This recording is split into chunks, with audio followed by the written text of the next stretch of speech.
جی اگلا سوال ہے، انگیجمنٹ کے بعد کیا واٹس ایپ پر یا ملاقات، سلام دعا یا فون پہ بات کرنا جائز ہے یا نہیں؟ دیکھیں، ایک تو یہ انگیجمنٹ ہی نہیں ہے اسلام میں، منگنی کا لفظ ہی نہیں ہے، ہمیں قرآن و سنت میں نہیں ملتا۔ صحابہ کے دور میں ایسا ہوتا تھا، کہیں پسند آیا کوئی رشتہ تو نکاح کا پیغام بھیجا، ہاں یا نا میں جواب چاہیے۔ اگر ہاں ہے تو نکاح کریں، بس ٹھیک ہے، رخصتی میں کوئی پرابلم ہے تو دیر کر لیں اس میں، ہاں ہاں نہیں ہے تو بس انکار۔ یہ جو 2 3 سال 1.5 سال منگنیاں چلتی ہیں، یہ ویسے ہی خلاف شرع ہے۔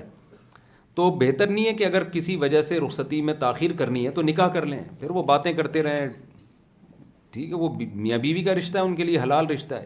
تو منگیتر سے گپے مارنا اور لمبی لمبی باتیں کرنا یہ جائز عمل نہیں ہے۔ اور پھر یہ وہی ہے کہ لوگ کہتے ہیں پہلے ایک دوسرے کو سمجھنا چاہتے ہیں۔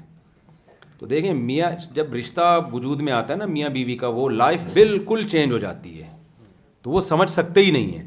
جن سوسائٹی میں ایک دوسرے کو سمجھنے والا کلچر چلا ہے نا، کہ ہم ایک دوسرے کو پہلے سمجھیں گے پھر شادی کریں گے، ان میں ڈیورس اور طلاق کا ریشو بہت زیادہ ہے۔ آپ اپنے ماں باپ کو دیکھیں، اپنے دادا دادی نانا نانی کو دیکھیں، کیسے آڑے ترچھے رشتے ہوتے تھے، لیکن وہ کہتے تھے کہ بھائی ڈولی آئی ہے تو جنازے کی کھٹولی نکلے گی۔ اب اکثر شادیاں ایسی ہوتی تھیں دلہن کو زندگی میں کبھی دیکھا ہی نہیں ہوتا تھا تو وہ پھر بھی کامیاب ہوتی تھیں۔ تو وجہ کیا ہے کہ یہ نکاح کے بعد کا رشتہ اور پہلے میں بڑا فرق ہے۔ انگریزوں نے کیا کیا کہ نہیں جی ہم پہلے ایک دوسرے کو سمجھیں گے، تو اب نتیجہ نکلا کہ ان کے یہاں بچے پیدا ہو جاتے ہیں سمجھتے سمجھتے ایک دوسرے کو، اور وہ بچے پھر ابا اماں کی شادی میں تمبو لگا رہے ہیں، کرسیاں لگا رہے ہوتے ہیں بیٹھ کے نا۔ آپ نے دیکھا ہوگا یورپ میں کہ میرے ممی کی میرے ڈیڈی سے شادی ہو رہی ہے۔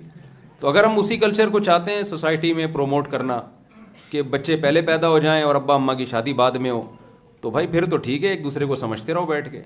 نہیں ہے تو یہ جو اللیگل ہے وہ اللیگل ہے، غیر قانونی ہے، اللہ کی طرف سے اجازت نہیں ہے۔ آپ اس منگنی کے رشتے کو نکاح کے رشتے میں تبدیل کریں آپ۔